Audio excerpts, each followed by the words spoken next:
നമുക്കിന്നൊരു മീൻകറി ഉണ്ടാക്കിയാലോ? നല്ല കുരുമുളക് അരച്ചെടുത്തൊരു കിടിലൻ മീൻകറി. ആദ്യമായി മീൻകറിക്ക് ആവശ്യമായ മസാല തയ്യാറാക്കാം.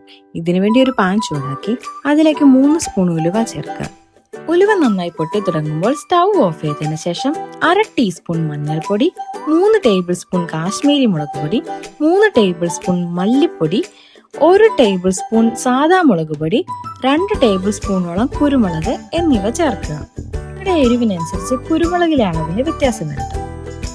ശേഷം സ്റ്റൗ ലോ ഫ്ലെയിമിലിട്ട് ഇവയെല്ലാം നന്നായി മൂപ്പിച്ചെടുക്കുക. പൊടികളെല്ലാം നന്നായി മൂത്ത് വരുമ്പോൾ നമ്മുടെ കറിക്ക് ആവശ്യമായ ഇഞ്ചിയുടെയും വെളുത്തുള്ളിയുടെയും പകുതി ഇവിടെ ചേർത്ത് കൊടുക്കണം. 2 കഷ്ണം ഇഞ്ചിയും 1 തുടം വെളുത്തുള്ളിയുമാണ് ഞാൻ കറിക്ക് വേണ്ടി എടുത്തിരിക്കുന്നത്. അതിന്റെ പകുതി ഇവിടെ ചേർത്ത് കൊടുക്കുന്നുണ്ട്.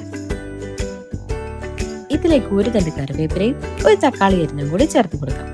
ഇവയൊന്ന് ചൂടായി വരുമ്പോൾ ഗ്യാസ് ഓഫ് ചെയ്തതിനു ശേഷം തണുക്കാനായി വെക്കാം. നമ്മുടെ മസാല നന്നായി തണുത്തതിന് ശേഷം മിക്സിയുടെ ജാറിലേക്ക് ഇട്ടുകൊടുത്ത് ആവശ്യത്തിന് വെള്ളവും ചേർത്ത് നല്ല പേസ്റ്റ് രൂപത്തിൽ അരച്ചെടുത്ത് വെക്കുക. ഇനി നമുക്ക് മീൻകറി തയ്യാറാക്കാൻ ആരംഭിക്കാം. ഒരു ചട്ടി ചൂടാക്കി അതിലേക്ക് ആവശ്യത്തിന് വെളിച്ചെണ്ണ ഒഴിച്ചു കൊടുക്കാം. എണ്ണ ചൂടായി വരുമ്പോൾ 2 ടീസ്പൂൺ കടുക് ചേർത്ത് പൊട്ടിക്കുക. ഇതിലേക്ക് നമ്മൾ എടുത്തു വെച്ചിരിക്കുന്ന ബാക്കി പകുതി ഇഞ്ചിയും വെളുത്തുള്ളിയും ചേർക്കുക. ഇതിലേക്ക് 3-4 വറ്റൽമുളകും 1 തണ്ട് കറിവേപ്പിലയും കൂടി ചേർത്ത് വഴറ്റുക. ഇനി അരച്ചെടുത്ത് വെച്ചിരിക്കുന്ന മസാല കൂടി ചേർത്ത് നന്നായി മൂപ്പിക്കുക.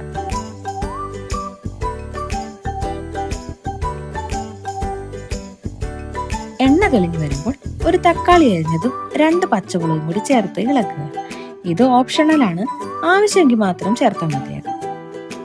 ഇനി 3 കുടംപുളി ഇളം ചൂടുവെള്ളത്തിൽ ഇട്ട് വെച്ചതും കൂടി ചേർക്കാം. ഇതോടൊപ്പം 1/2 കപ്പ് വെള്ളവും ആവശ്യത്തിന് ഉപ്പും കൂടി ചേർത്ത് നന്നായി യോജിപ്പിക്കാം. നന്നായി തിളച്ചു വരുന്നവരെ വെയിറ്റ് ചെയ്യാം. ഒരു 5 മിനിറ്റ് നേരം തിളച്ചു കഴിയുമ്പോൾ മസാലയും പുളിയും എല്ലാം കറിയിലേക്ക് നന്നായി ഇറങ്ങിയിട്ടുണ്ടാകും. ഇനി നമുക്ക് ഇഷ്ടമുള്ള മീൻ ചേർത്ത് കൊടുക്കാം. ഇവിടെ ഞാൻ ആറ്റുമീനാണ് എടുത്തിരിക്കുന്നത്.